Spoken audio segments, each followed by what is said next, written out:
Bab 1281. Apakah Anda memiliki kualifikasi? Di kamar pribadi mewah sebuah hotel, Jerry menjawab telepon dengan ekspresi bangga di wajahnya.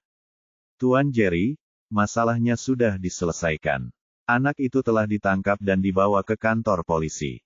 Itu dilakukan dengan baik. Saya akan mentransfer uang ke rekening Anda nanti. Tertawa, seorang dokter kecil Tiongkok berani menantangku, Tuan Jerry. Jangan pernah berpikir untuk keluar dari penjara kita di negara M dalam hidup ini. Dan Lu Bengxia, tunggu saja dan mohon padaku di tempat tidur. Lihat apakah kamu bisa masih melarikan diri. Telapak tanganku. Setelah mengatakan ini, dia menjadi semakin bangga, berbalik, melemparkan wanita pirang di sebelahnya ke tempat tidur, dan mulai melakukan latihan paling primitif. Saat dia sedang terbawa suasana, ponsel di samping tempat tidur berdering. Siapa yang menyebalkan sekali? Awalnya Jerry tidak mau menjawab, tapi tiba-tiba teringat pada Lu Bengxia, mungkin wanita itu sedang memohon padanya sekarang. Memikirkan hal ini, dia mengambil ponselnya dan menekan tombol jawab. Namun begitu panggilan tersambung, raungan gila ayahnya Jerry terdengar dari seberang sana. Dasar brengsek, apa yang kamu lakukan di luar sana? Jerry terkejut ketika mendengar panggilan dari ayahnya, dan sebagian dari dirinya langsung kehilangan kekuatan. Dia segera duduk dari tempat tidur dan berkata dengan hati-hati, "Ayah sayang, ada apa denganmu? Aku tidak melakukan apa-apa."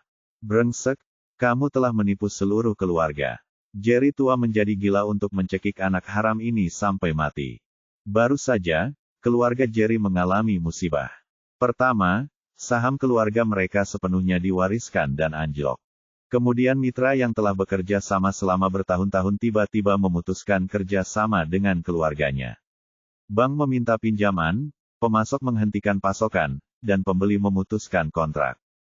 Dalam waktu kurang dari 1 jam, industri keluarga Jerry runtuh total.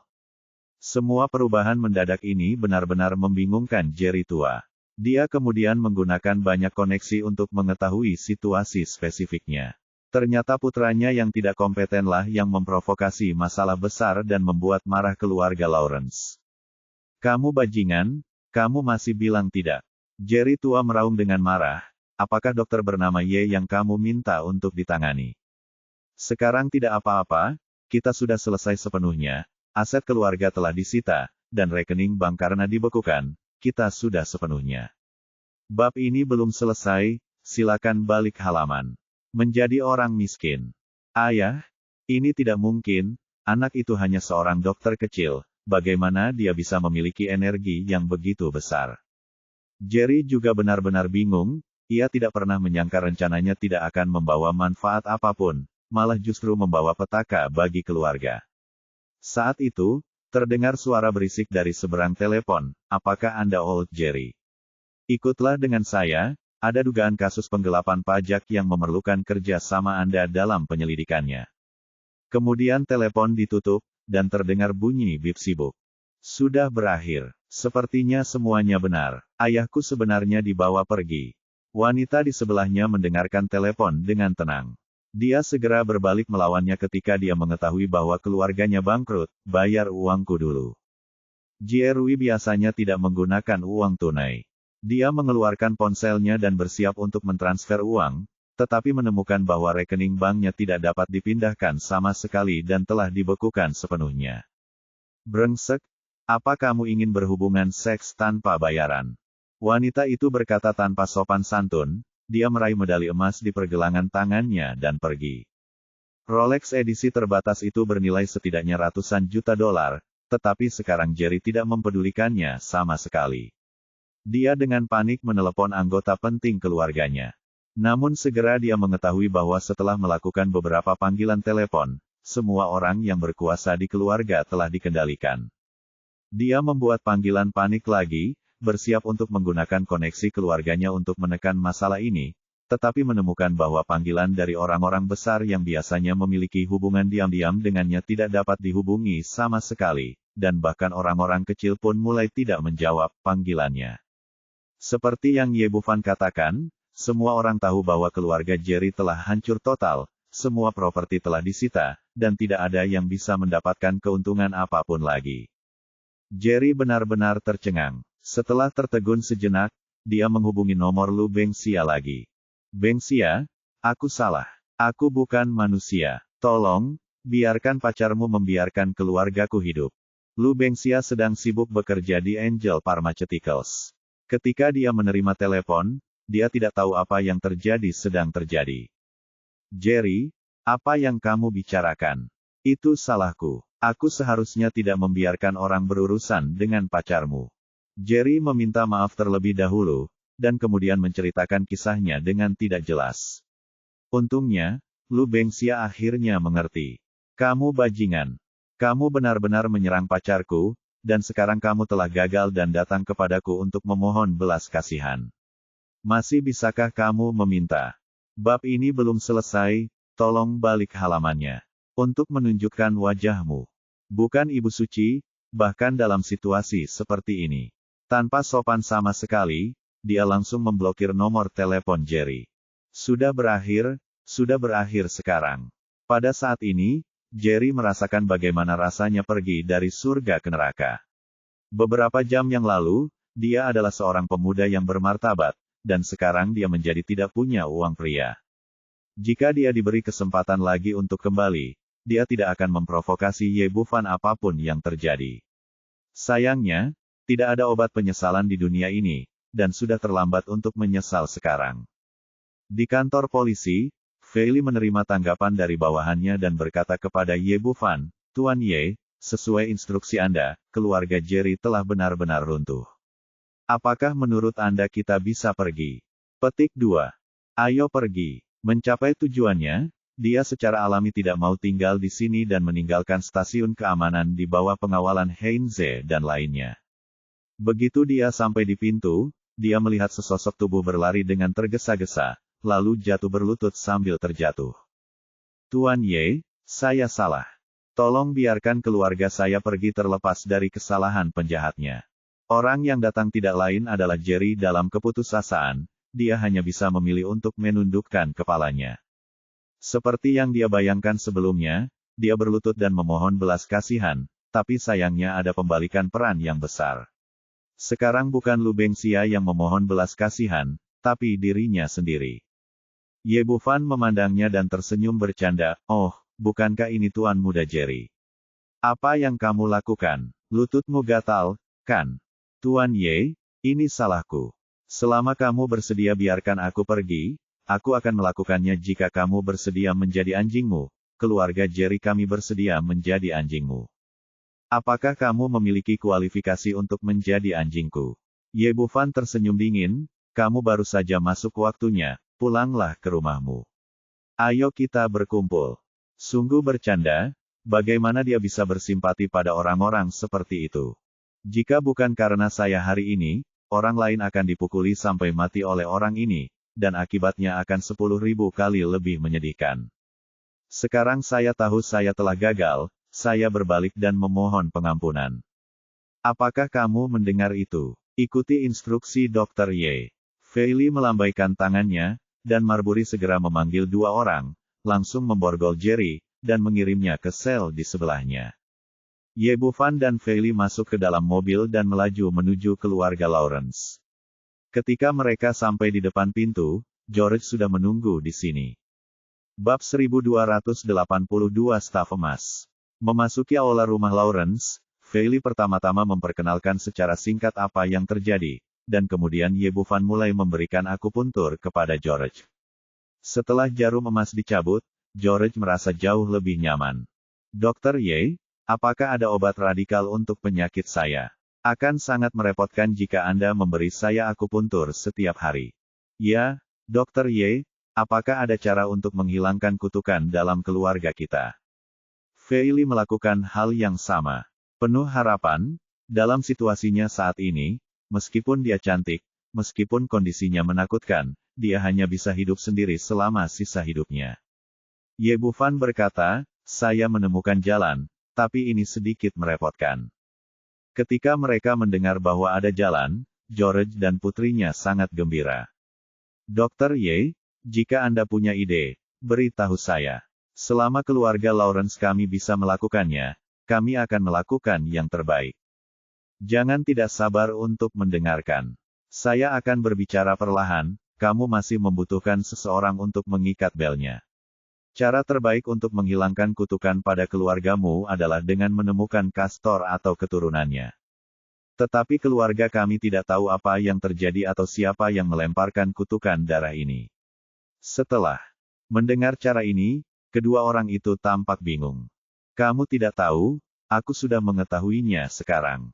Ye Bufan menceritakan semuanya dari awal hingga akhir tentang pertemuan kemarin dengan masa depan, termasuk bagaimana Seth Lawrence menganiaya orang Tu dan bagaimana dia menderita kutukan darah oleh orang suci Tu.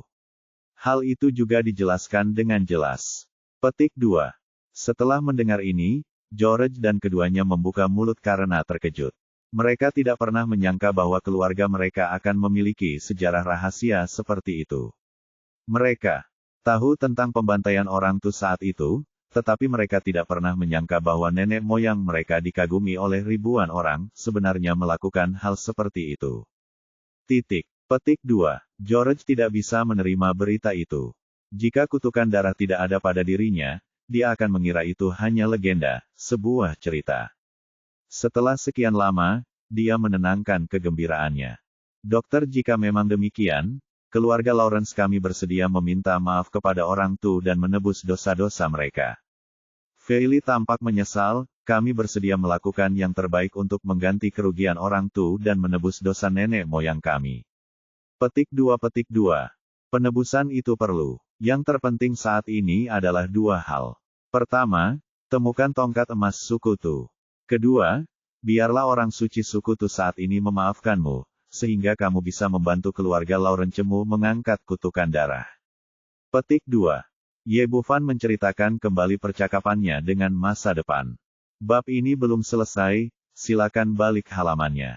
Dan akhirnya berkata, jika orang suci itu dapat menerima pendapat saya berharap keluarga Lawrence dapat mengembalikan tanah dan keuangan, kompensasi kepada pihak lain. Petik 2. Dokter, ya, ini tidak masalah. George berkata dengan wajah tulus, untuk menebus dosa nenek moyang kami bersedia melakukan ini, dan kami mampu melakukannya. Hal terpenting yang tidak dimiliki keluarga Lawrence kami saat ini adalah uang, dan kami juga memiliki banyak tanah. Selama kami bisa mendapatkan pengampunan dari mereka, ini bukan masalah. Feili berkata dengan sedikit cemas, tetapi Dr. Ye, apakah menurut Anda orang Tu dapat memaafkan kita?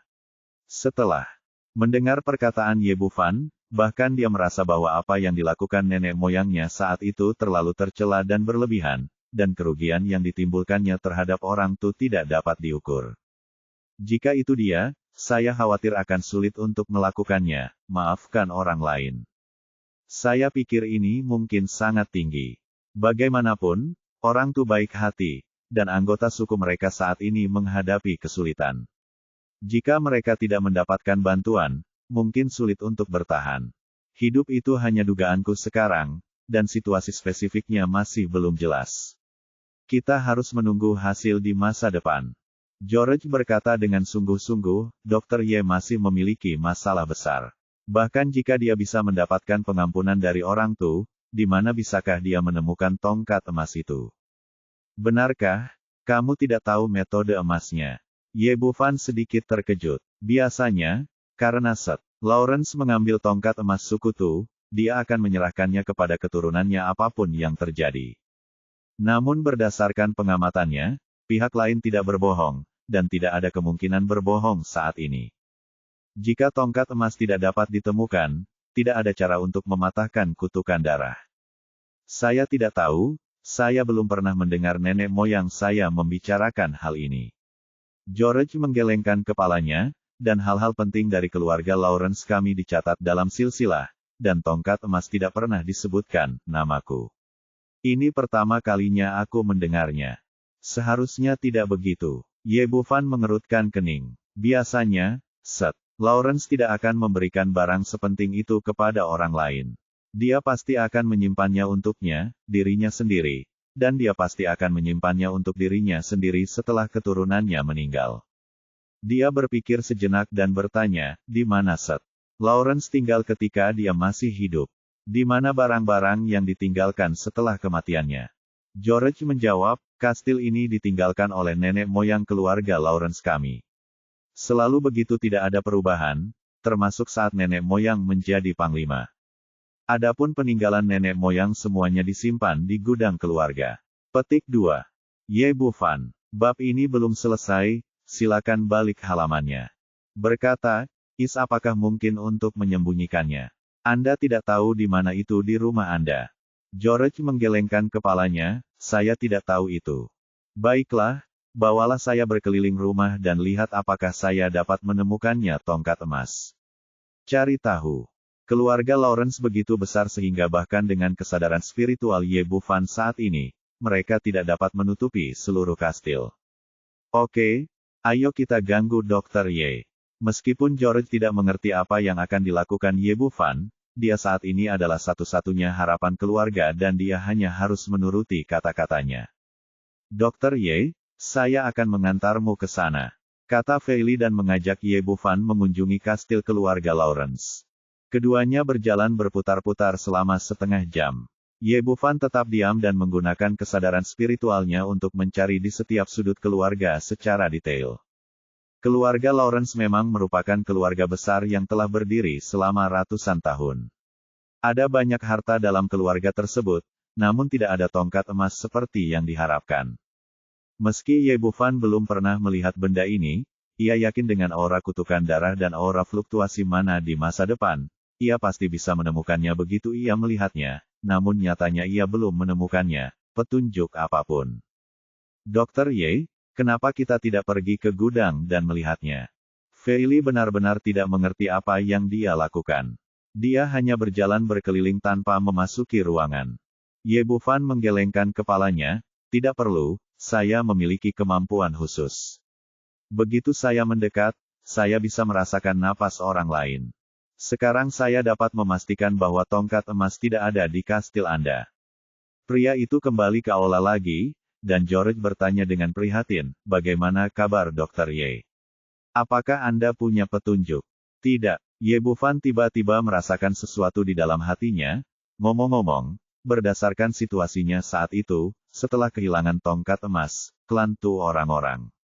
Pikirkan lagi, apakah ada tempat lain yang aman dan tidak akan ditemukan, cocok untuk menyembunyikan harta karun. Petik 2. George menunduk dan berpikir lama, lalu tiba-tiba dia mengangkat kepalanya. Dr. Ye, ada peta yang terfragmentasi di antara peninggalan keluarga.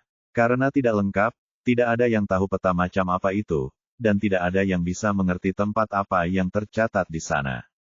Kalau bukan peninggalan kita nenek moyang, mereka pasti sudah lama dibuang.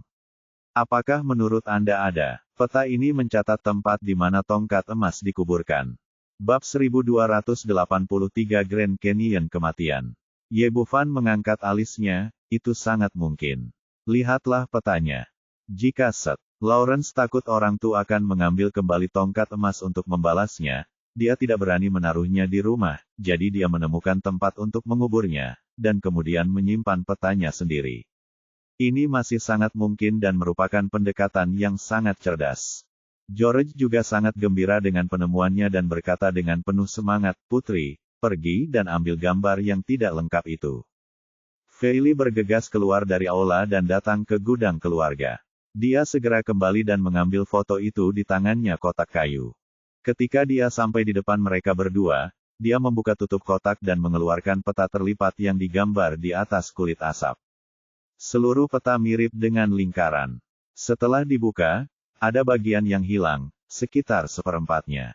George berkata, Dr. Ye, ini adalah peta yang saya bicarakan. Ye Bufan mengambil peta itu di tangannya dan melihatnya dengan hati-hati. Peta ini memiliki suasana yang sederhana. Dilihat dari usianya, seharusnya sudah beberapa ratus tahun tua. Ada berbagai macam rute yang tergambar di dalamnya, namun karena ada bagian yang hilang, maka masih merupakan bagian yang sangat kritis, sehingga tidak mungkin untuk menentukan di lokasi mana peta itu berada. Dia meletakkan kembali peta itu di atas meja teh, ya, mungkin seperti yang Anda katakan, peta ini mencatat lokasi tongkat emas yang terkubur. George menggelengkan kepalanya dengan menyesal, tetapi peta ini ada bagian yang hilang, dan kami masih melakukannya tidak tahu di mana itu.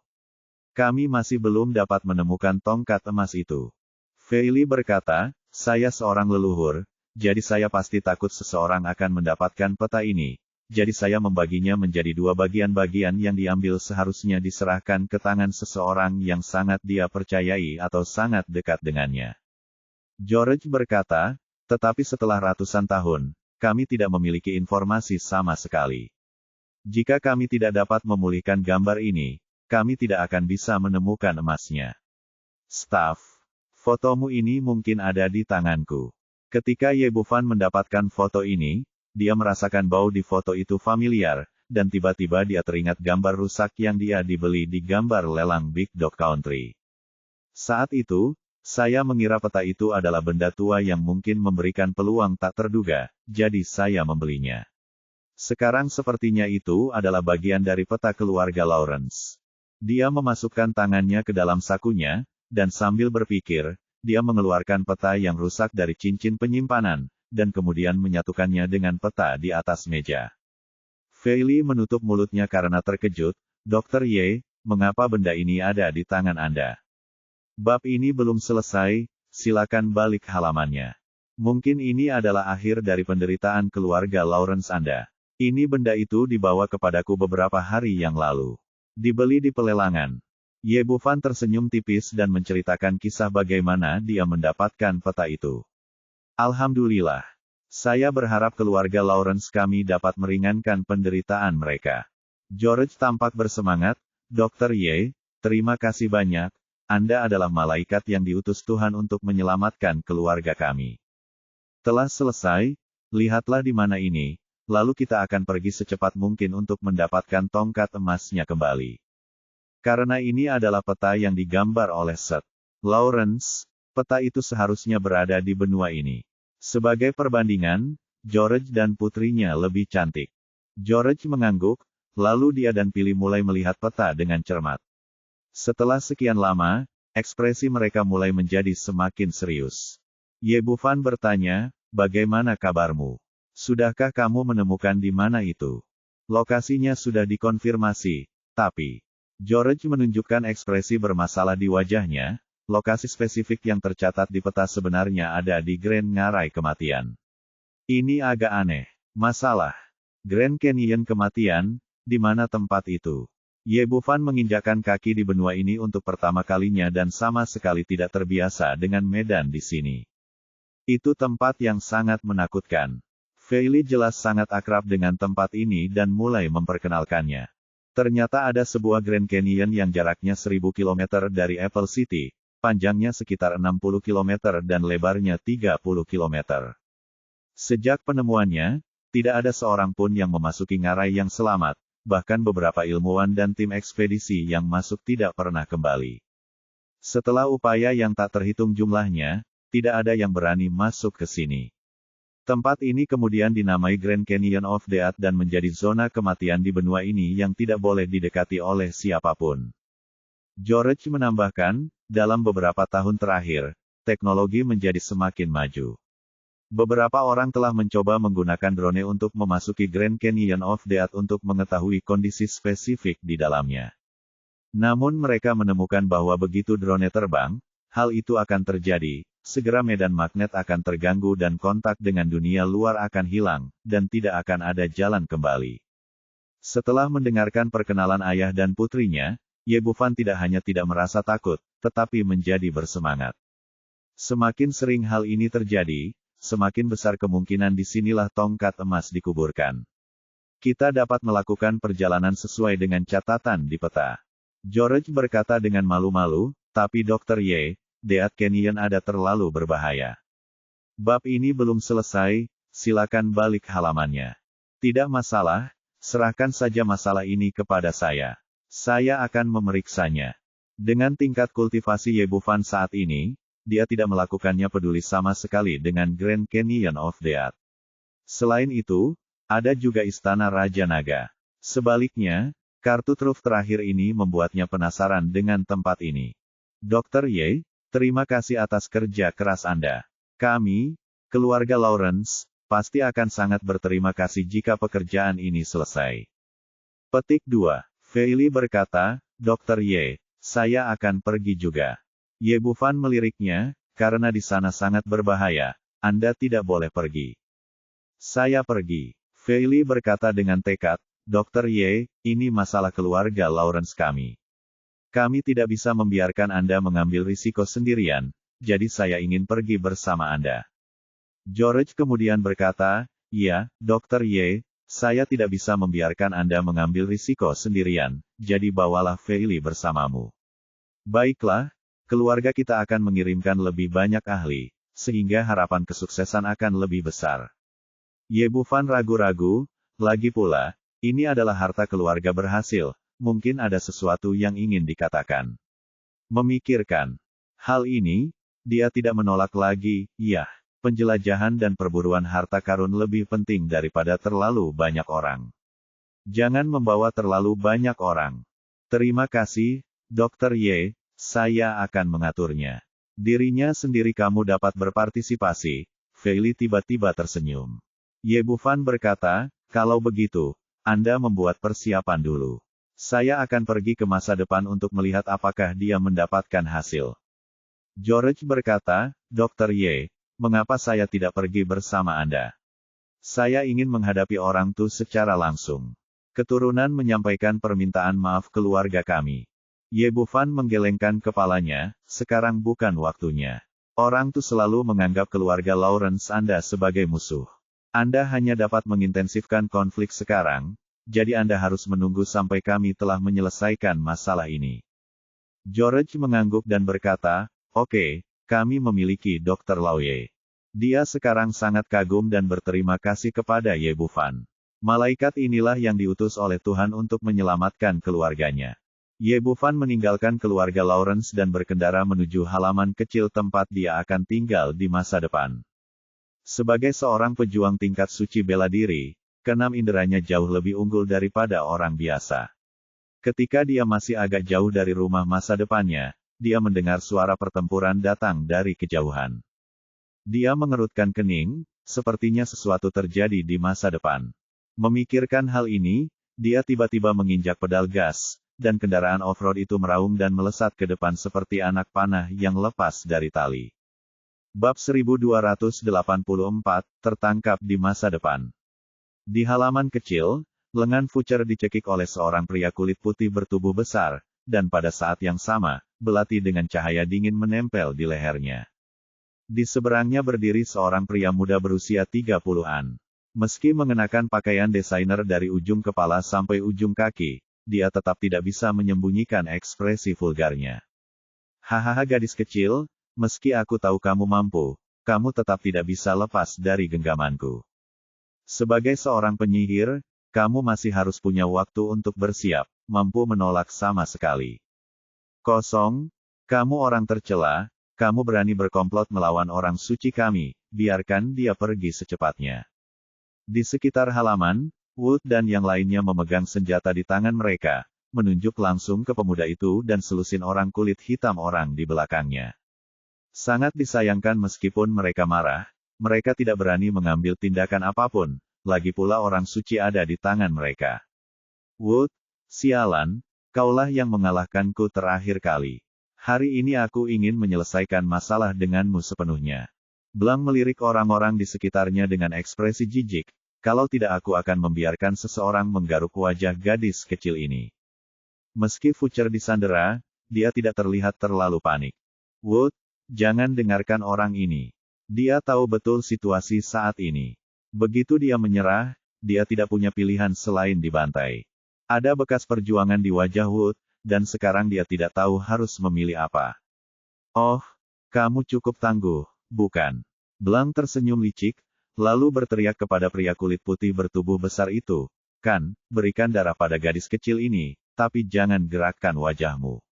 Tunggu sebentar, guru, saya masih ingin bermain. Ya, pria kulit putih bertubuh besar bernama Kan setuju, melambaikan belati di tangannya dan bersiap untuk menusuk lengan Fucher.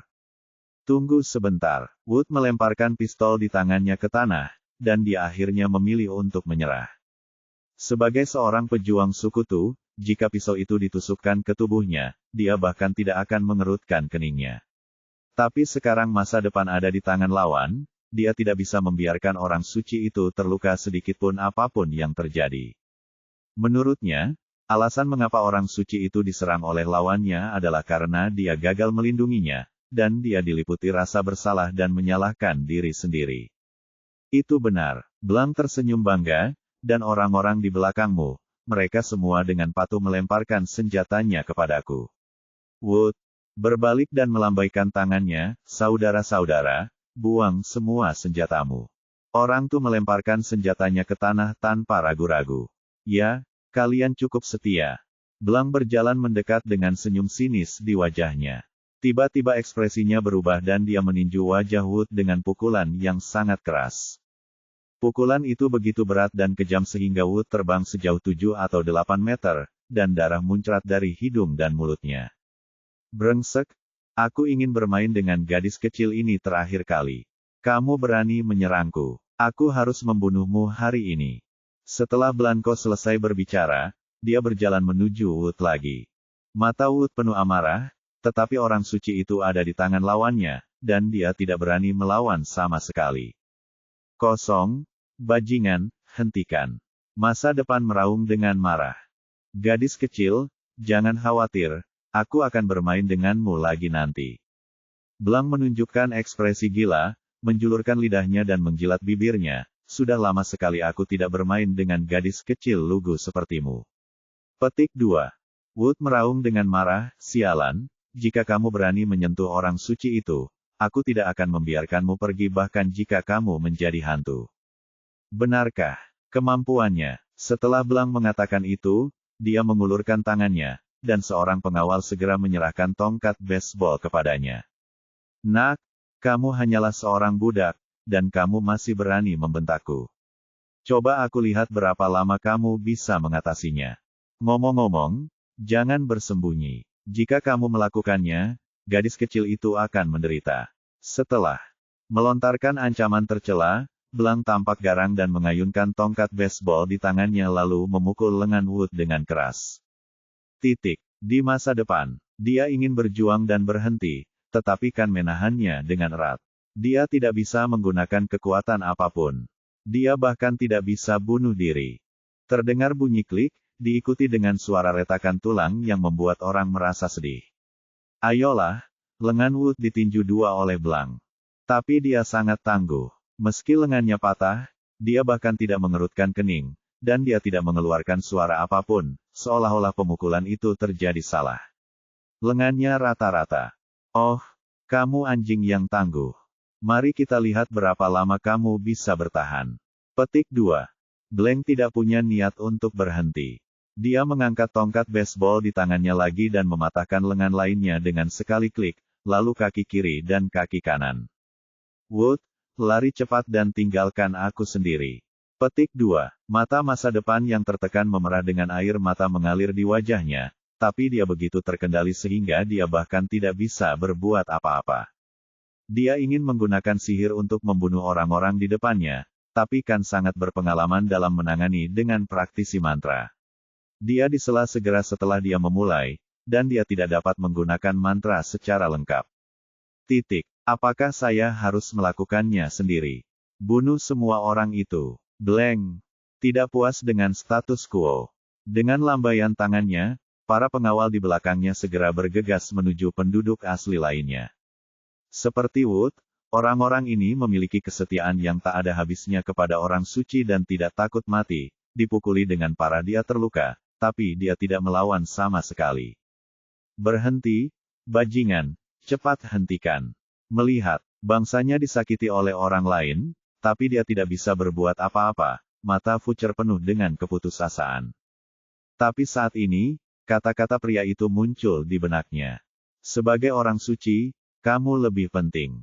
Tanggung jawabnya adalah untuk biarlah sesama anggota suku menjalani kehidupan yang baik daripada terus-menerus hidup dalam kebencian. Saat ini, Fucer menyesalinya. Apa yang dikatakan pria itu benar. Dia seharusnya tidak terlalu gigih. Kebencian tidak bisa membantu rakyatnya. Itu hanya akan membuat orang tuh semakin merosot hingga mereka hancur. Dengan sedikit kegilaan, dia menginjak dada Wood. Sialan kalian. Kalian bahkan tidak bisa bersuara saat dipukul. Bagaimana ini bisa menyenangkan? Berteriak. Cepat menggonggong seperti anjing kepada tuan muda ini. Petik 2. Orang ini sedikit nerotik dan lebih terlihat seperti orang gila. Bah, kami orang tuh bukanlah pengecut, jangan pernah memikirkannya.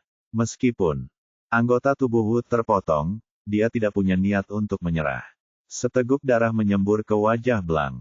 Kamu bajingan, pergi dan mati saja. Blank mengulurkan tangannya untuk menyeka darah dari wajahnya, matanya penuh dengan niat membunuh yang kejam. Dia mencengkeram kerah Wood, melemparkannya tinggi-tinggi, lalu terbang dan menendang dadanya. Dengan keras dengan suara teredam, Wood terlempar lebih dari 10 meter. Dia benar-benar kehilangan kendali atas tubuhnya di udara dan menabrak batu besar di sebelahnya. Dengan kondisi fisiknya saat ini, dia akan langsung hancur berkeping-keping jika kepalanya terbentur. Hahaha, pergilah ke neraka. Blank tertawa terbahak-bahak, menantikan untuk melihat otak Wood meledak. Tetapi pada saat ini, sesosok tubuh muncul, dan seorang pria muda muncul di depan Wood, dan mengangkatnya dengan satu tangan. Dia dengan lembut meletakkannya di tanah di sebelahnya. Merasa belum mati, Wood membuka matanya dan tertegun sejenak saat melihat Ye Bufan, lalu berteriak, Dr. Ye, kenapa kamu ada di sini? Ayolah, orang itu gila. Petik 2. Bab 1285 membunuhkan. Ye Bufan masih memiliki kesan yang baik terhadap pria tangguh ini.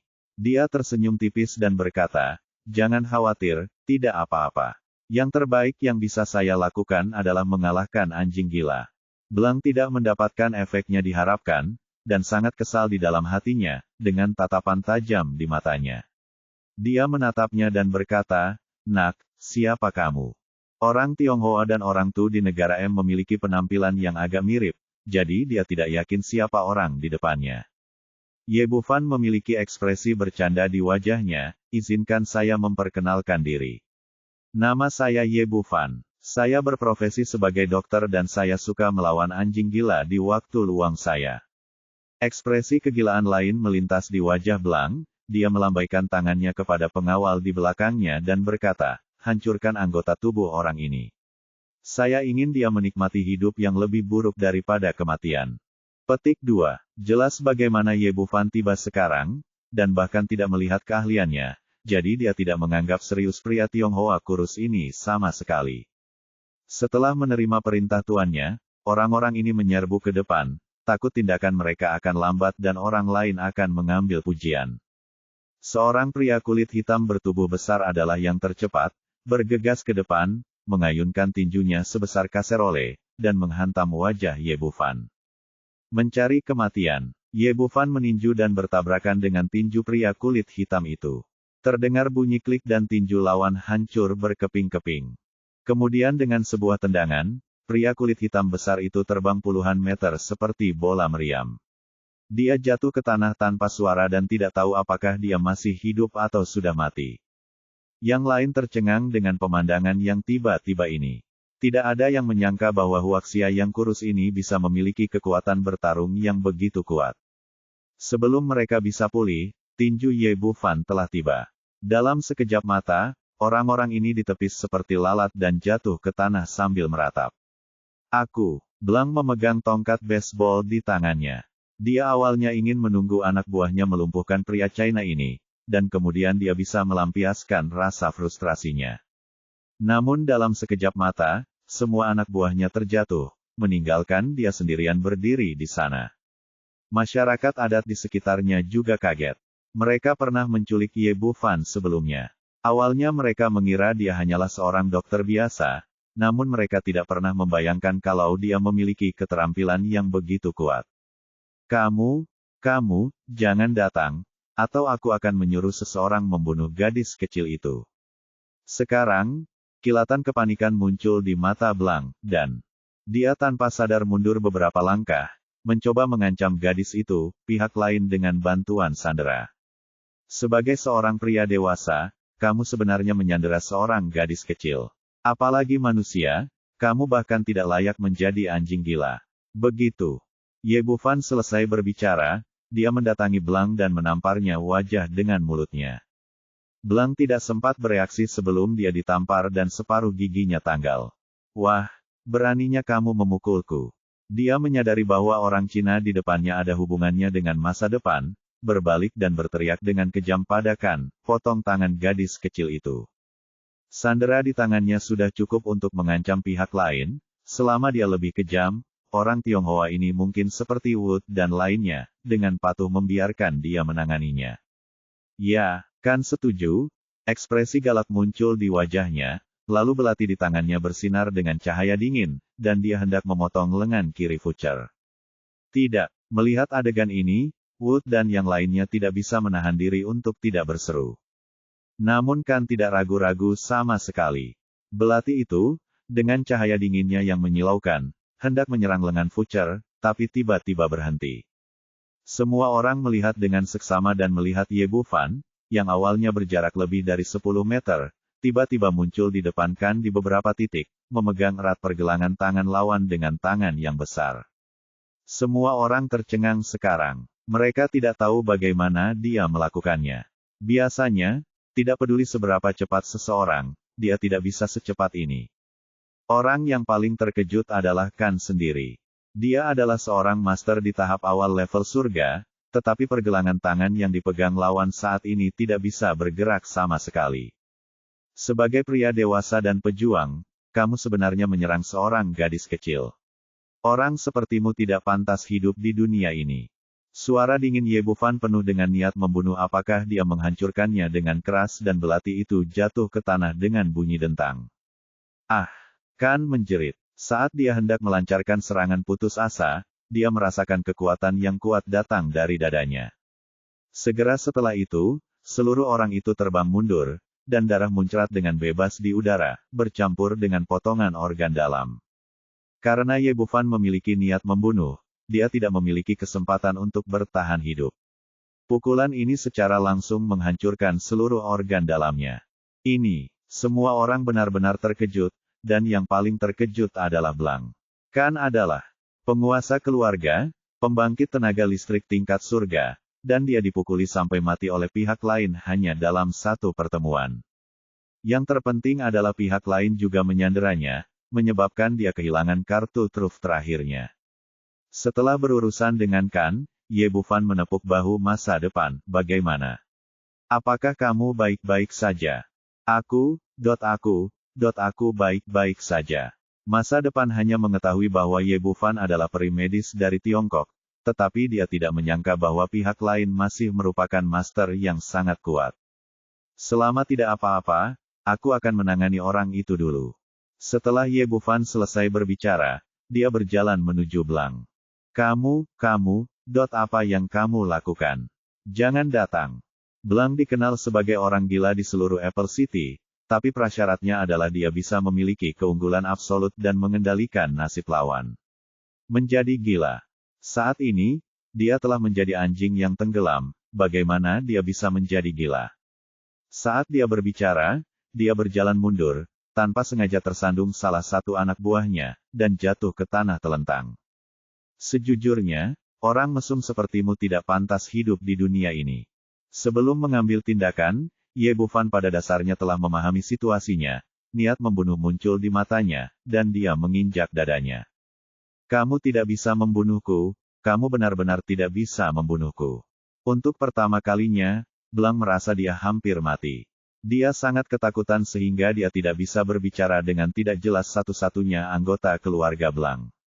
Pewaris, jika kamu ingin membunuhku, keluargaku tidak akan membiarkanmu pergi. Keluarga Blanc, apakah kamu pikir aku akan takut? Ye Bufan tidak peduli dengan pihak lain ancaman, dan Blanc sepertinya mereka semua mendengar suara tulang dada mereka patah. Orang Cina, jika kamu membunuhku, seluruh sukutu akan dihancurkan. Setelah dia mengatakan ini, kaki Ye Bufan akhirnya berhenti. Dia memang tidak takut dengan omong kosong keluarga Blanc, tapi jika dia benar-benar membunuh, jika kamu menangkap ini pria di depanmu, aku khawatir itu akan membawa bencana bagi orang Tu. Awalnya, setelah bertahun-tahun mengalami kemunduran, Masyarakat Tu sudah berada dalam kondisi genting dan tidak dapat lagi menahan kehancuran lebih lanjut. Melihat perkataannya berpengaruh, Blanc dengan cepat berteriak lagi, selama kamu melepaskanku, aku akan menganggap apa yang terjadi hari ini sebagai tidak terjadi apa-apa, dan aku pasti tidak akan merepotkanmu lagi. Saat ini, dia sadar kembali. Kemudian, dia berkata dengan lembut, Dr. Ye, kenapa kita tidak membiarkan orang ini pergi?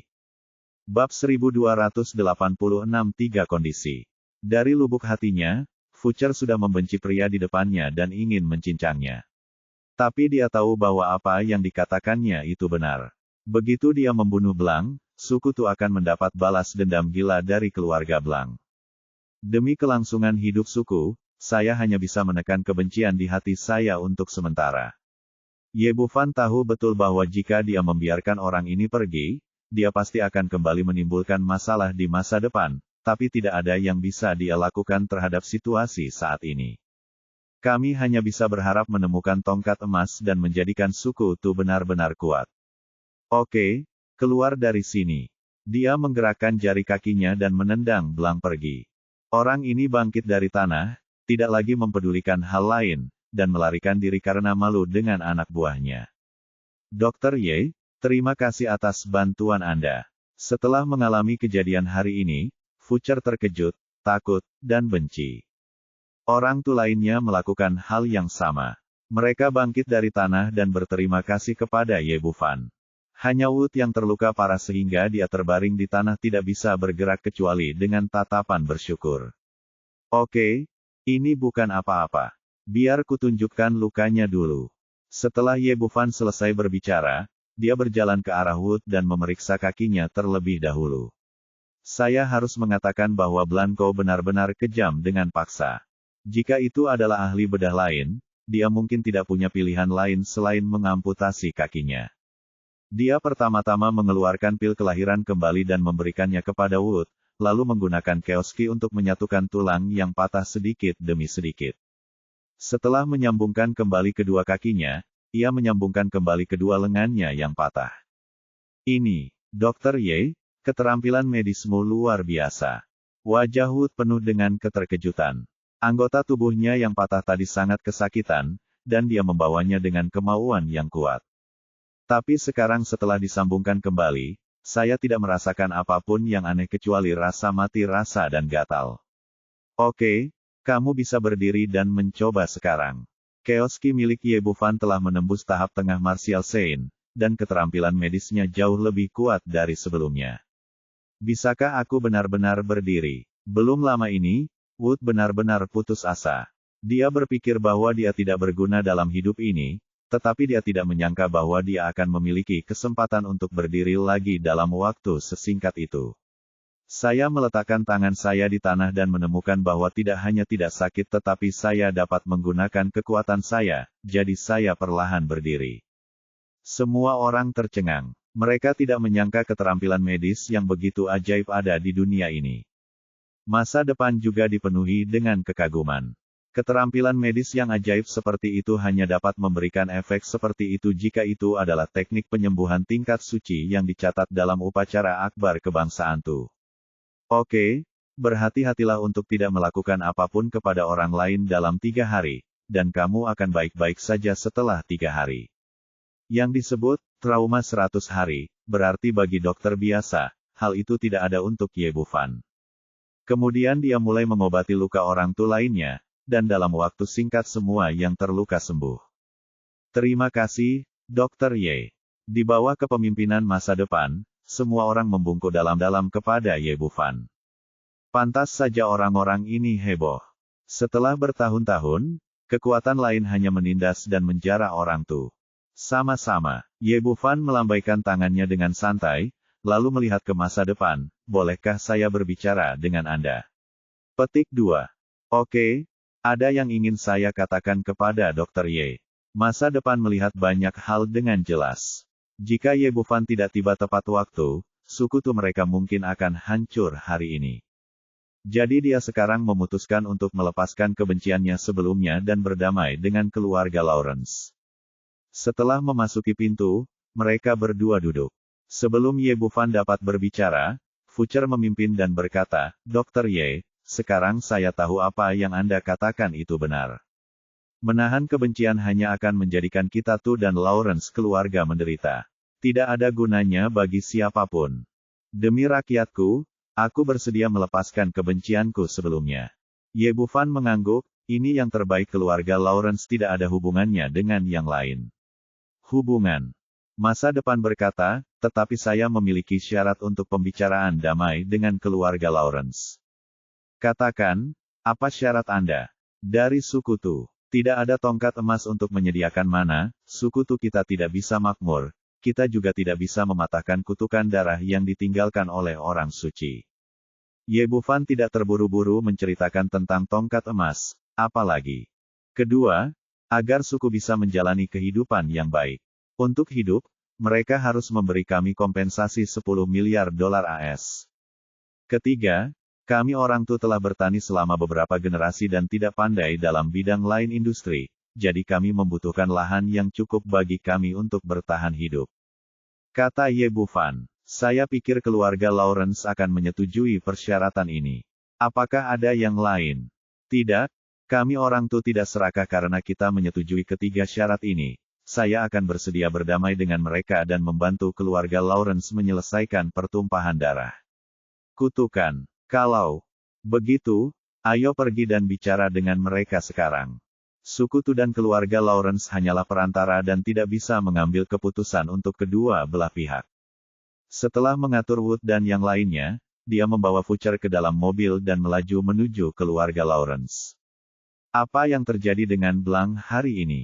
Ye Bufan bertanya sambil mengemudi. Keluarga Blanc adalah keluarga besar di Apple City.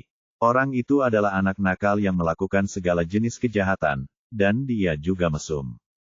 Future mulai bercerita dengan ekspresi jijik di wajahnya. Ternyata Blanc adalah seorang mesum, tidak hanya penuh nafsu, tapi juga punya kesukaan khusus pada lolita kecil.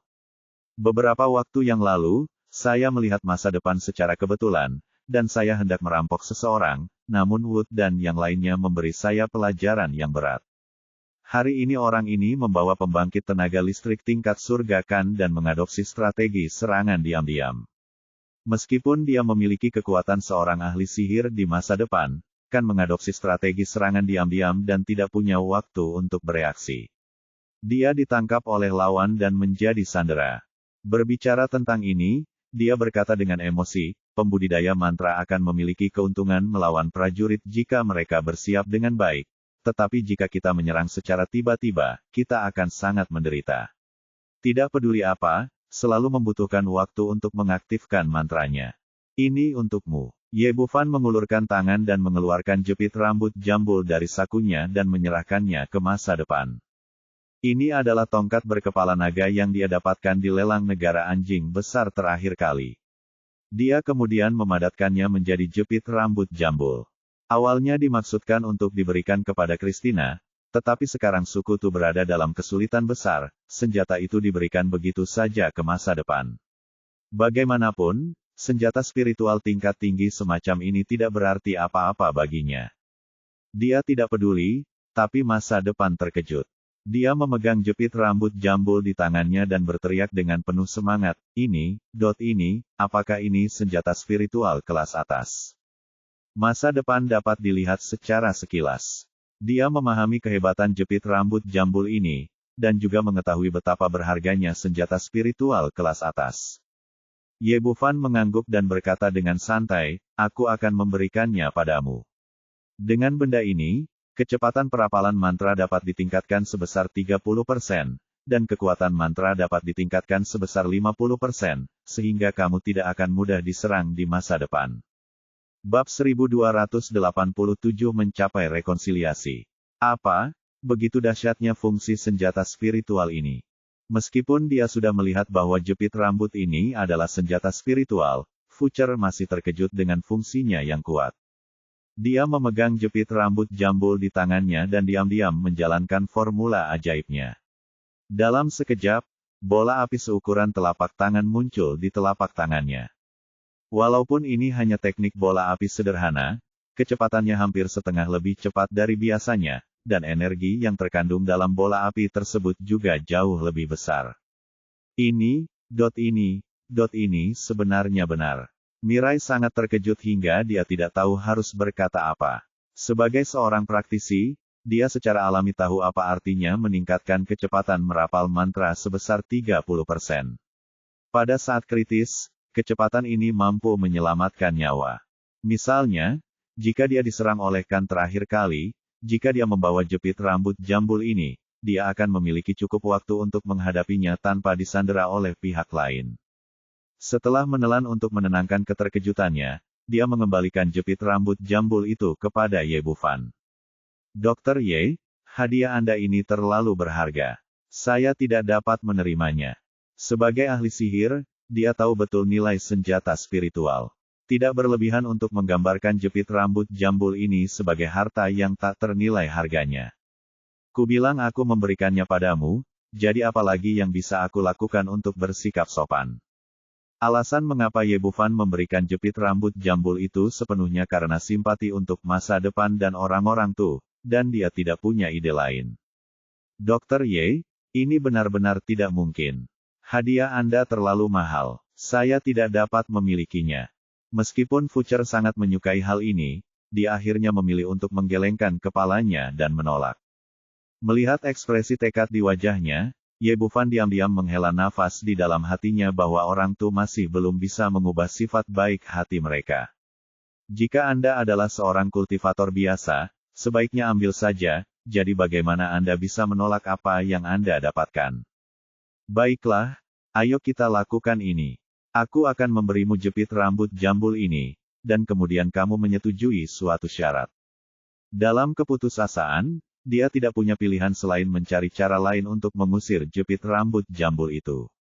Masa depan berkata dengan tulus, Saudara Ye, Anda telah banyak membantu kami orang Tu. Minta saja kami melakukan sesuatu tanpa memberikan hadiah.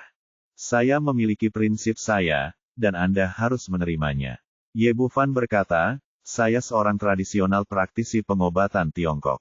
Langkah selanjutnya adalah mempromosikan industri pengobatan tradisional Tiongkok ke negara M. Saya ingin menunggu Anda orang Tu membantu saya menanam bahan obat Tiongkok setelah mereka mendapatkan tanahnya akan mendapat penghasilan yang sama dengan menanam tanaman lain. 2 kali. Dr. Ye Wei Lai tidak tahu harus berkata apa, karena dia dapat melihat bahwa Ye Bufan tidak meminta mereka melakukan sesuatu, tetapi untuk membantu tu orang. Manfaat bagi orang-orang. Kalau menanamnya sama, keuntungannya 2 kali lipat dari tanaman lain. Hal baik seperti ini tidak bisa didapat meski diminta. Saya tahu apa yang Anda pikirkan, jangan memikirkan masalahnya begitu saja. Anda juga tahu bahwa industri bahan obat itu sangat penting. Jika saya mencari orang lain untuk menanamnya, mereka akan menaikkan harga atau menjual bahan obat tersebut kepada yang lain pada saat kritis dan memutus pasokan ke kami. Ini adalah hal yang sangat serius. Hanya Anda dan suku Anda yang dapat membuat saya sepenuhnya percaya bahwa tidak akan ada kekhawatiran. Ye Bufan benar-benar bersungguh-sungguh dengan apa yang dia maksud. Masuknya tradisional industri obat China yang masuk ke negara M pasti akan mempengaruhi kepentingan banyak orang. Orang-orang baik itu akan masuk dan memutus pasokan bahan baku dari budidaya bahan obat. Namun jika sebidang tanah ini diberikan kepada masyarakat Tu untuk ditanami, keadaan ini tidak akan ada. Karakter yang ditampilkan oleh Fucher dan Wood patut dipercaya. Baiklah, Kakak Ye, terima kasih. Kami orang Tu tidak akan mengecewakanmu. Sudut mata Mirai menjadi lembab saat dia berbicara. Sejak orang-orang suci dari generasi itu ditipu oleh Seth Lawrence, orang Tu telah mengambil keputusan dan tidak akan mudah mempercayai orang asing. Terutama sejak saya diintimidasi dan dihina selama bertahun-tahun, kewaspadaan saya menjadi semakin kuat. Saat ini, hatinya tergerak oleh Ye Bufan, dan dia mengubah gelarnya dari Dr. Ye menjadi Saudara Ye yang ramah. Oke. Percuma aku memegang benda ini. Kamu bisa menyimpannya untuk digunakan. Kata Ye Bufan dan menyerahkan jepit rambut jambul itu lagi. Kali ini, masa depan tidak sopan di atas kepalanya. Tak lama kemudian, kedua orang itu tiba di gerbang kastil keluarga Lawrence, George dan Pili, ayah dan anak perempuannya, sudah menunggu di sini karena mereka telah melakukan panggilan telepon sebelumnya. Setelah melihat masa depan, ayah dan putrinya pertama-tama mengungkapkan rasa bersalah dan ketulusan mereka, lalu dengan antusias menyambut masa depan ke dalam kastil. Nona masa depan, saya ingin dengan tulus meminta maaf kepada Anda orang tua atas kesalahan yang dilakukan nenek moyang saya sebelumnya. Setelah masuk, George dan Feli membungkuk dalam-dalam kepada masa depan. Kami, keluarga Lawrence, sepenuhnya bersedia memberikan kompensasi kepada Anda. Orang tua untuk mengungkapkan ketulusan kami, dan kami lebih bersedia berteman dengan orang tua. Oke, saya menerima permintaan maaf Anda atas nama orang tua. Mengatakan ini, masa depan Chang dia menghela nafas panjang, dan rasanya seperti gunung besar telah terangkat dari tubuhnya. Bab ini belum selesai, silakan balik halamannya. Selama ratusan tahun, kebencian ini tidak hanya menyiksa keluarga Lawrence, tetapi juga masyarakat Tu.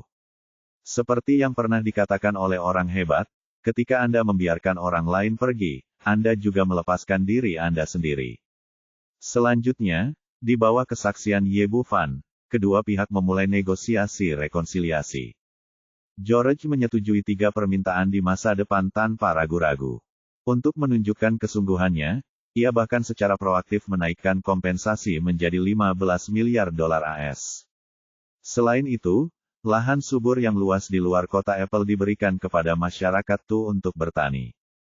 Tuan George, kedua syarat ini menunjukkan kepada saya ketulusan Anda. Tapi yang paling penting adalah yang pertama. Hanya dengan mengundang kembali staf emas kembali maka orang Tu kami akan menerima rekonsiliasi. Dan hanya dengan cara inilah kami dapat membantu Anda mengangkatnya. Kutukan darah. Ini, tidak ada tongkat emas di tangan George sekarang.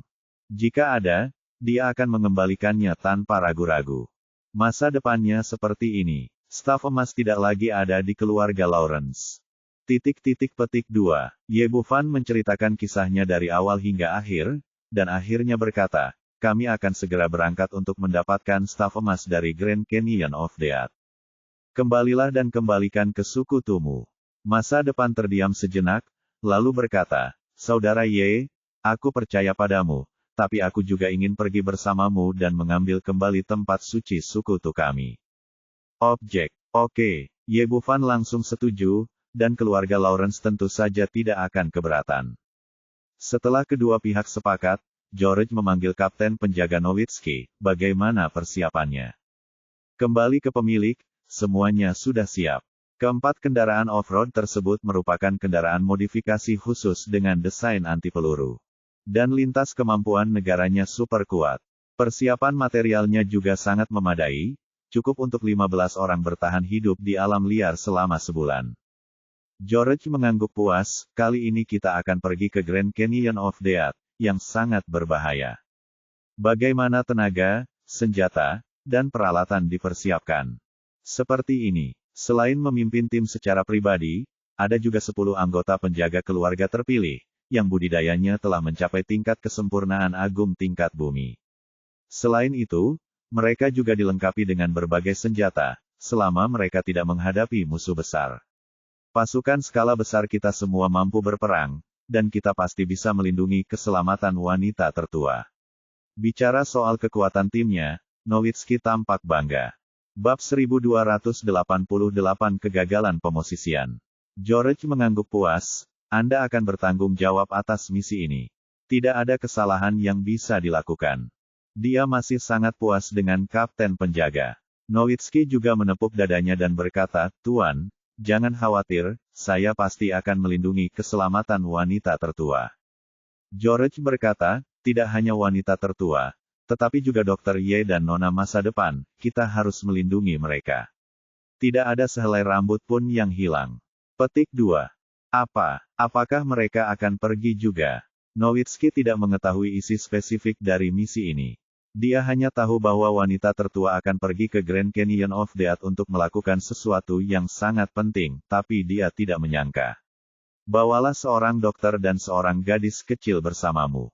Ye Bufan berkata, ya, saya mendengar sangat menarik di sana, jadi saya ingin pergi dan melihat-lihat. Dia dapat melihat bahwa kapten di depannya tidak mengetahui rahasia keluarga George, jadi dia tidak mengetahuinya menceritakan situasi spesifiknya. Ini, Nowitzki hampir tersedak air liurnya sendiri. Dia mengira dia akan melakukan perjalanan. George berkata, "Oke, Dr. Ye dan Miss Fucher harus pergi. Anda hanya perlu bertanggung jawab untuk melindungi keselamatan mereka." Ya, Nowitzki hanyalah kapten penjaga keluarga, tidak ada cara untuk membantahnya. Beralih ke arah Ye Bufan. "Dr. Ye, menurut Anda jam berapa yang tepat untuk berangkat? Karena Anda sudah membuat rencana, semakin cepat semakin baik. Ayo berangkat malam ini. Apple City to Death Grand Canyon berjarak sekitar 1000 km di peta. Kami akan berangkat malam ini dan tiba di sana besok pagi. Risiko memasuki ngarai akan berkurang pada siang hari." Petik 2. Nowitzki berkata dengan wajah bangga, "Dokter, ya, benar. Saya tidak tahu seberapa kuat penjagaan kita. Selama kita berada di sana kapan saja, tidak ada pertanyaan apakah itu berbahaya atau tidak." Sangat bangga, dan pada saat yang sama dia menganggap Ye Bufan sebagai dokter biasa. Ye Bufan tersenyum tipis, "Oke, ayo berangkat sekarang." Semua orang datang ke pintu bersama-sama. 4 kendaraan off-road yang dimodifikasi diparkir di sini.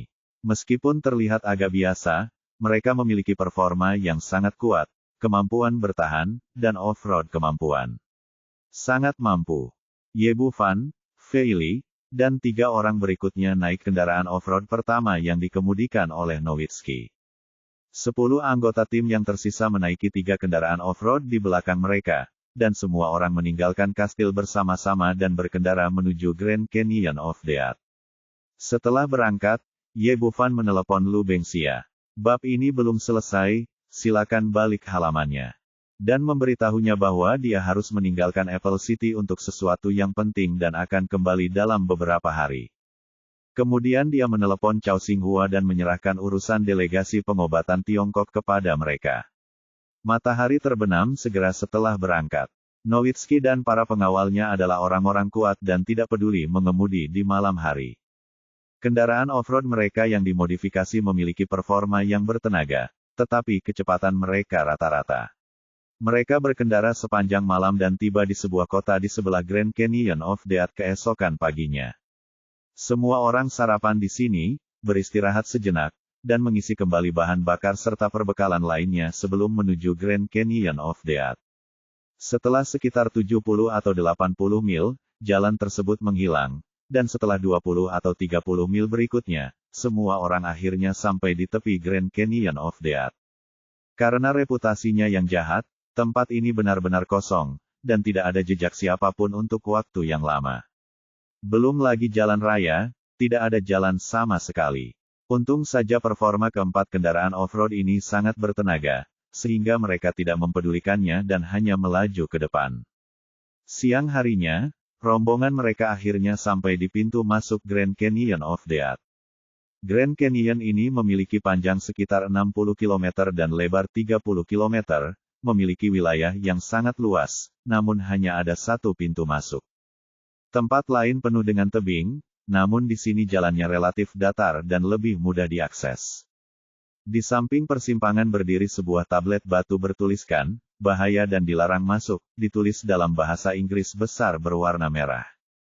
Fei Li berkata, "Kapten Nowitzki, Grand Canyon kematian ada di depan. Saya ingin memberitahu semua orang untuk berhati-hati. Nona, sebenarnya, hal-hal ini hanya untuk menakut-nakuti orang biasa. Bahaya apa yang bisa terjadi di Grand Canyon? Itu hanya beberapa binatang buas, itu tidak menimbulkan ancaman apapun bagi kita." Sebagai master tingkat surga, Nowitzki tidak terlalu memperhatikan hal-hal seperti Grand Canyon of Death. Dia mengambil interkom di dalam mobil dan berteriak, "Semuanya dengarkan perintah saya. Mobil nomor 2 ada di depan dan bertanggung jawab untuk membuka jalan. Mobil nomor 3 dan mobil nomor 4 sejajar di kedua sisi. Sekarang kita telah resmi memasuki Death Canyon." "Roger," jawab interkom. Setelah itu, sebuah kendaraan off-road dari belakang melaju ke depan, dan keempat kendaraan melaju ke depan bersama-sama. Saat pertama kali saya masuk, tidak banyak perubahan, bahkan vegetasinya tidak sepadat tahun-tahun sebelumnya, dan jalannya terbilang datar. "Nona, Aku baru saja memberitahumu bahwa apa yang disebut Death Canyon hanya untuk menakut-nakuti orang biasa. Tidak ada yang salah sama sekali. Apa bedanya dengan luar? Ada sedikit kebanggaan pada ekspresi Nowitzki, tapi Ye Bufan memperhatikan ini secara berbeda. Bab ini belum selesai, silakan balik halamannya. Kesadarannya memindai seperti radar, melihat segala sesuatu di sekitarnya dengan jelas, tetapi menemukan bahwa ada makhluk padat di luar ngarai, tetapi begitu dia masuk, dia bahkan tidak dapat menemukan makhluk kecil, binatang, bahkan serangga sekalipun. Ia begitu sunyi senyap. Terlihat dari sini bahwa Grand Canyon of Death ini bukanlah nama yang tidak berdasar, dan memang ada sesuatu yang tidak diketahui mengenainya. Namun, dia tidak menjelaskan hal ini. Tidak peduli bahaya apa yang ada di depan, dia tetap harus bergerak maju. Konvoi terus bergerak maju. Setelah berkendara beberapa kilometer, keadaan sekitar berubah, dan semakin banyak pepohonan yang tinggi. Meski jarak antar pepohonan cukup jauh dan tidak mempengaruhi gerak maju kendaraan off-road, namun menghalangi langit dan menghalangi sinar matahari sepenuhnya dari langit. Selain itu, kabut yang meningkat di ngarai membuat cahaya semakin gelap. Setelah menempuh perjalanan kurang lebih 10 menit, mobil nomor 2 di depan tiba-tiba berhenti. Ada apa? Kenapa kamu tidak pergi? Teriak Nowitzki ke podium. Jawaban dari pihak lain segera datang, melapor kepada kapten, sistem penentuan posisi satelit kami tiba-tiba gagal, dan sekarang kami tidak dapat mengidentifikasi arah perjalanan. Untuk bertahan hidup di alam liar, baik itu berlayar, gurun pasir, atau bepergian di hutan seperti ini, yang terpenting adalah membedakan arah. Begitu Anda kehilangan arah, Anda tersesat, dan Anda mungkin akan mati kelaparan di sini. Bagaimana ini mungkin? Kami menggunakan sistem penentuan posisi satelit tercanggih. Nowitzki terkejut. Keluarga Lawrence memiliki banyak uang. Sistem penentuan posisi kendaraan yang mereka gunakan mungkin yang paling canggih di dunia. Tidak ada titik buta di dunia ini. Tapi dia tidak menyangka itu tidak akan berhasil begitu kamu masuk ke sini. Intercom berteriak lagi, Kapten, kami telah melakukan debug beberapa kali, dan memang tidak ada sinyal. Kalau begitu gunakan kompas. Nowitzki sudah siap sepenuhnya kali ini. Selain sistem penentuan posisi satelit yang canggih, dia juga menyiapkan yang tradisional sistem penentuan posisi satelit. Segera balasan lain datang dari pihak lain, laporkan kepada Kapten. Kompas di sini juga sepenuhnya tidak valid. Kompas juga tidak valid. Ekspresi Nowitzki berubah sampulnya dan melihatnya. Penunjuk ke dalam terus bergetar. Terkadang menunjuk ke kiri, terkadang menunjuk ke kanan, dan jelas telah kehilangan fungsi penentuan posisi paling mendasar. Kelegaan Nowitzki sebelumnya hilang, dan keringat dingin mengucur di dahinya. Tidak peduli seberapa tinggi tingkat kultivasinya, dia akan tetap tercengang jika tidak dapat menemukan jalan ke depan. Bab 1289 menyelamatkan orang. Nowitzki mengeluarkan ponselnya lagi dan ingin meminta bantuan, tetapi ternyata tidak ada sinyal ponsel di sini. Nona, penentuan posisi satelit kita gagal dan kompas tidak berfungsi lagi. Kita benar-benar tersesat. Bagaimana kalau kita kembali ke tempat kita datang? Setidaknya masih ada bekas. Setelah mengatakan ini, dia menjadi semakin bingung. Sebelumnya, kulit sapi itu bertiup kencang, tetapi tidak lama setelah saya masuk, saya harus kembali dengan cara yang sama karena putus asa. Sungguh tidak mudah di wajah saya. Feili mengerutkan kening. Meskipun dia tidak ingin melihat hasil ini, kehilangan arah memang merupakan masalah yang sangat serius. Jika dia memaksakan diri untuk maju, dia tidak hanya tidak akan dapat mencapai tujuannya, tetapi dia juga tidak akan yakin di mana dia akan berakhir. Dia kembali menatap Ye Bufan, Tuan Ye, menurut Anda apa yang harus kita lakukan? Sekarang kita sudah di sini, kita tidak bisa kembali. Ayo pergi ke depan dan pergi ke arah yang saya katakan. Ye Bufan tidak panik. Dia mengulurkan tangannya untuk menunjuk ke kiri dan berkata, ini selatan, ikuti saja arah ini. Secara umum, cara paling primitif juga paling efektif sistem dan kompas semuanya dinonaktifkan, memandang matahari untuk mengidentifikasi arah telah menjadi satu-satunya pilihan. Tentu saja, hanya dia yang bisa menggunakan cara ini. Pepohonan di sini menutupi langit dan matahari, dan orang lain tidak dapat melihat arah matahari sama sekali. Hanya kesadaran spiritualnya yang dapat menembus penghalang pepohonan dan melihat matahari kembali. Untungnya, mereka memilih masuk pada siang hari.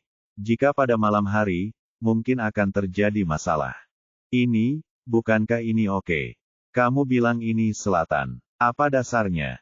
Nowitzki berkata dengan garis hitam di salah satu ujungnya, mengira kamu hanyalah seorang dokter dan bukan ahli bertahan hidup di alam liar. Bisakah kamu yakin ini bagian selatan? Hanya karena aku mengatakannya, Ye Bufan berkata dengan tenang.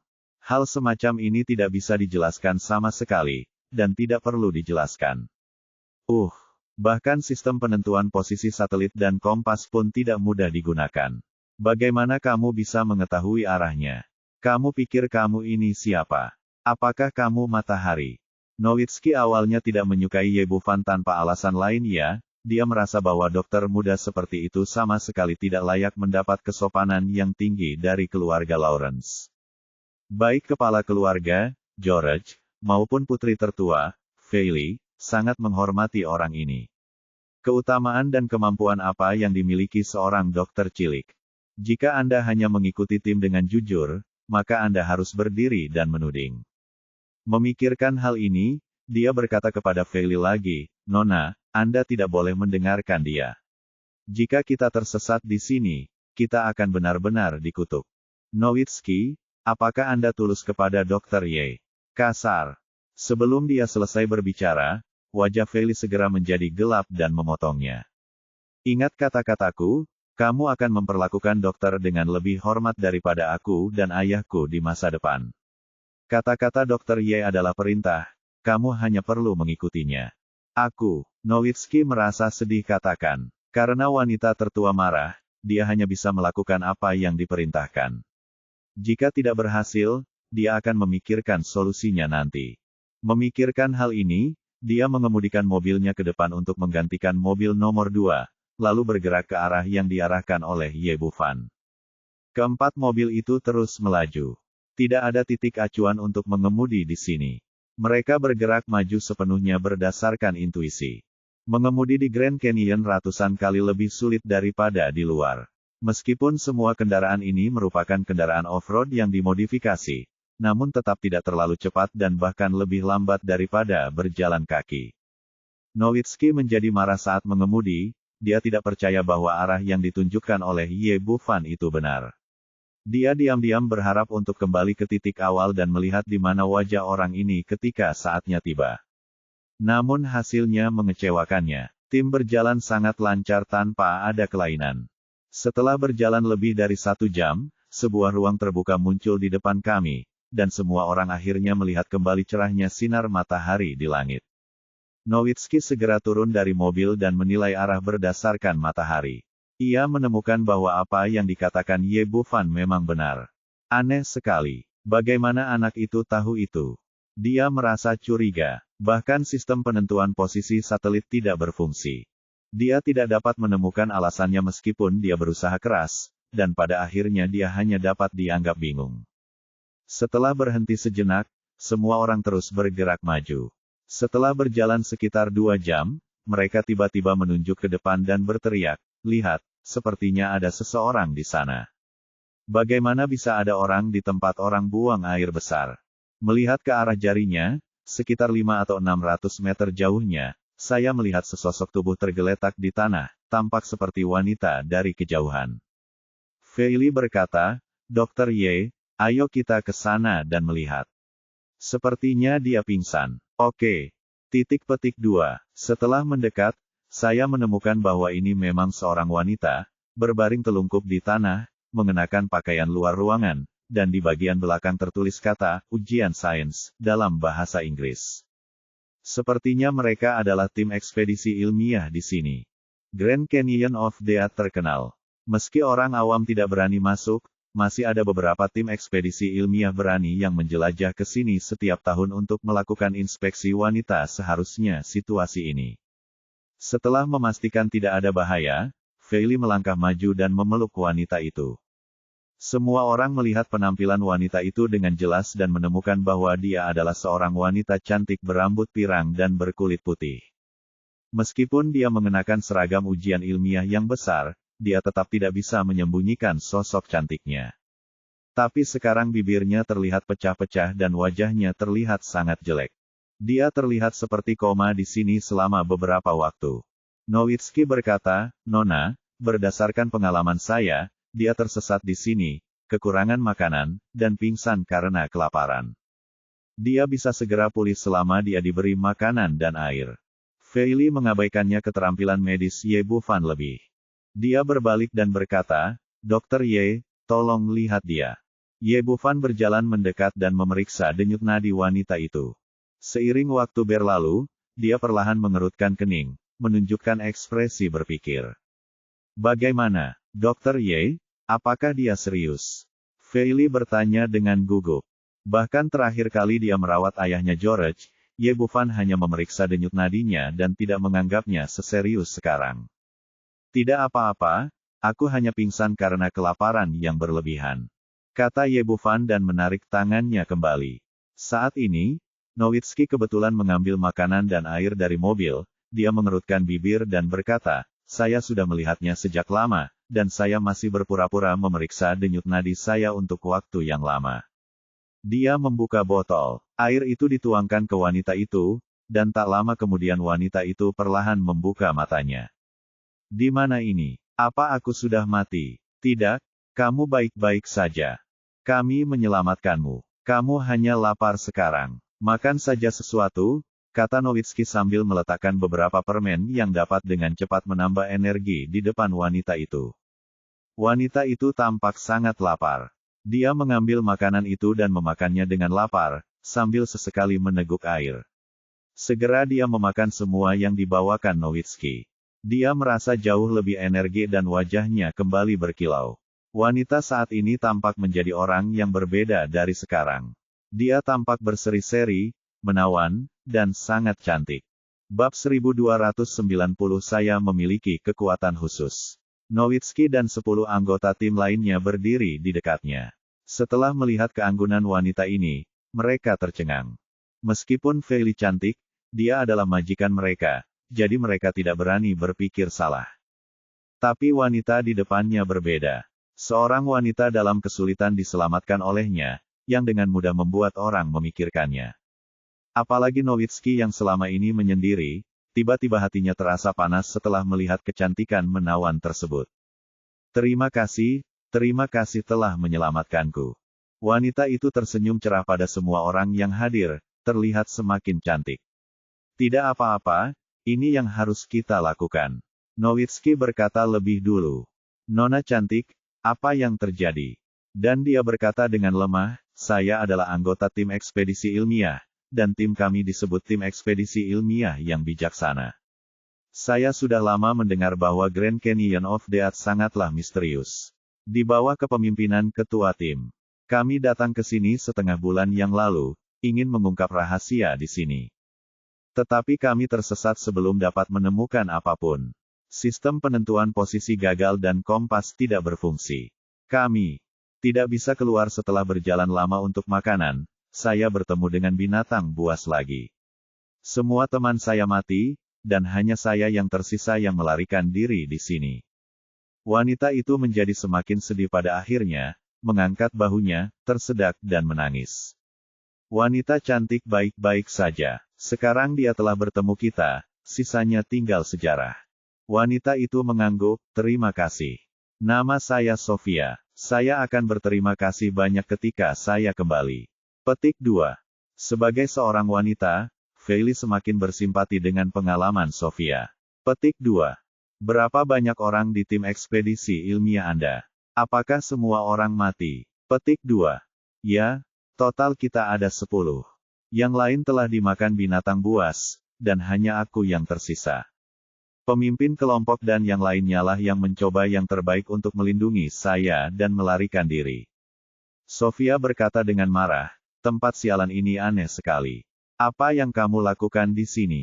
Apakah Anda juga mengikuti ujian ilmiah? Jika ini masalahnya, saya menyarankan Anda untuk pergi secepat mungkin. Tidak ada yang dapat ditemukan di tempat ini, dan ini akan menjadi lebih berbahaya seiring berjalannya waktu. Jika Anda kehabisan makanan dan tidak bisa keluar, semuanya akan berakhir. Feili berkata, Nona Sofia, kami memiliki misi khusus di sini dan kami tidak akan pergi sampai kami menyelesaikan misi tersebut. Petik 2. Ikutlah dengan kami jika Anda mau, tetapi jika tidak, kami dapat memberi Anda cukup makanan untuk keluar dari sini sendirian. Tidak, jangan tinggalkan aku sendiri. Sofia, sepertinya memikirkan sesuatu yang buruk. Dia sangat ketakutan sehingga dia menjadi pucat dan melemparkan dirinya ke pelukan Nowitzki.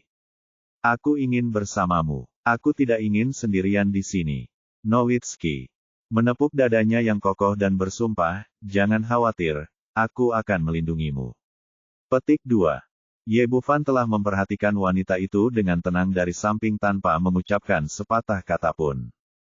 Baru kemudian Feili ingat bahwa dia seharusnya tidak membuat keputusan tentang masalah ini, dan dengan cepat berkata, Dr. Ye, menurutku Sofia sungguh menyedihkan bersamamu. Bolehkah aku? Petik 2. Oke, mari kita lanjutkan berangkat. Petik 2. Setelah Ye Bufan selesai berbicara, dia berbalik dan masuk ke dalam mobil. Sebagai seorang wanita, Sofia masuk ke mobil bersama mereka dan duduk di barisan belakang bersama Feili dan Fucher. Tim terus berangkat, dan Sofia tampak seperti itu, perlahan pulih dari ketakutan sebelumnya. Dia sangat banyak bicara dan terus mengobrol dengan beberapa orang, matanya menatap Ye Bufan dari waktu ke waktu. Mereka berjalan sangat lambat di dalam hutan. Setelah kejadian ini, hari sudah sore. Cahaya di dalam hutan lebih gelap daripada di luar, membuat orang merasa lebih muram. Oke, kita harus tersesat bahkan setelah gelap, jadi cepatlah mencari tempat untuk berkemah. Ye Bufan memimpin semua orang ke depan, terutama mengandalkan matahari untuk mengidentifikasi arah. Semua orang berjalan ke depan selama 20 atau 30 menit lagi, dan kebetulan tiba di area terbuka. Luasnya sekitar 1 hingga 200 meter persegi, tidak banyak pepohonan, rerumputan hijau, dan medan datar sehingga cocok untuk berkemah.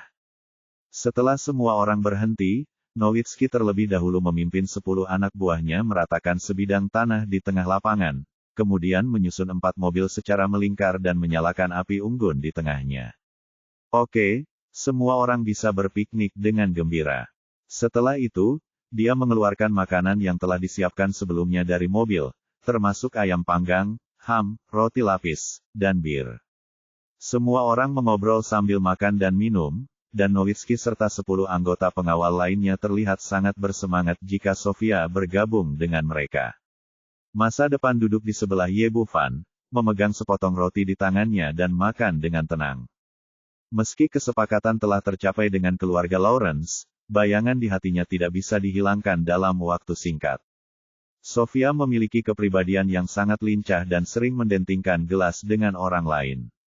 Akhirnya, dia mendatangi Ye Bufan dan duduk dengan sekaleng bir. Anak kecil yang tampan, apakah kamu dari Tiongkok? Ye Bufan mengangguk. Ya, saya dari Tiongkok. Lalu apa yang kamu lakukan di sini? Apakah kamu juga melakukan penelitian ilmiah? Saya bukan anggota tim ekspedisi ilmiah, saya seorang dokter pengobatan Tiongkok, dan saya di sini untuk pariwisata. Benarkah? Kalau begitu, saya hanya bisa mengatakan bahwa Anda adalah orang yang menarik. Sofia tersenyum cerah padanya, tampak lebih cerah di bawah cahaya api unggun. Indah dan menawan. Melihat pemandangan ini, Nowitzki dan yang lainnya sangat tidak puas. Mereka sangat sopan sekarang, tapi mereka tidak menyangka wanita ini akan pergi ke China. Sofia memandangnya dengan penuh minat dan berkata, anak kecil yang tampan, saya baru saja mendengar mereka berkata bahwa kaulah yang akan memandu arah di Grand Canyon of Death. Anda harus tahu bahwa kami adalah tim ekspedisi ilmiah yang sangat berpengalaman. Kami telah mencoba yang terbaik sebelumnya. Saya tersesat di sini karena saya tidak tahu arahnya. Saya sangat penasaran bagaimana Anda melakukannya. Bisakah Anda memberitahu saya? Menghadapi wanita asing, Ye Bufan tentu tidak akan menceritakan rahasianya. Dia tersenyum. Sedikit, jika saya mengatakan bahwa saya memiliki kekuatan khusus, saya dapat dengan mudah membedakan antara utara, selatan, timur, dan barat. Apakah Anda percaya? Saya percaya. Topik itu sebagai lelucon, Tapi dia tidak menduganya. Sofia mengangguk dengan tegas, sepenuhnya mempercayainya. Hal ini agak mengejutkan Ye Bufan, apakah kamu percaya pada keberadaan kekuatan khusus? Tidakkah kamu berpikir aku berbohong kepadamu? Mengapa kamu berpikir kamu berbohong kepadaku? Selain itu, apakah ada yang lebih baik jawabannya? Sofia berkata, tim peneliti ilmiah kami sebelumnya selalu terlibat dalam penelitian tentang perkembangan otak manusia. Hanya 3% hingga 9% otak orang normal yang dikembangkan dan digunakan, dan lebih dari 90% berada dalam keadaan tidak aktif. Kami dulu berpikir bahwa jika semua area otak lainnya dikembangkan, orang akan menjadi lebih pintar, namun setelah penelitian, kami menemukan bahwa persepsi ini salah, dan fungsi area otak lainnya tidak tercermin dalam IQ.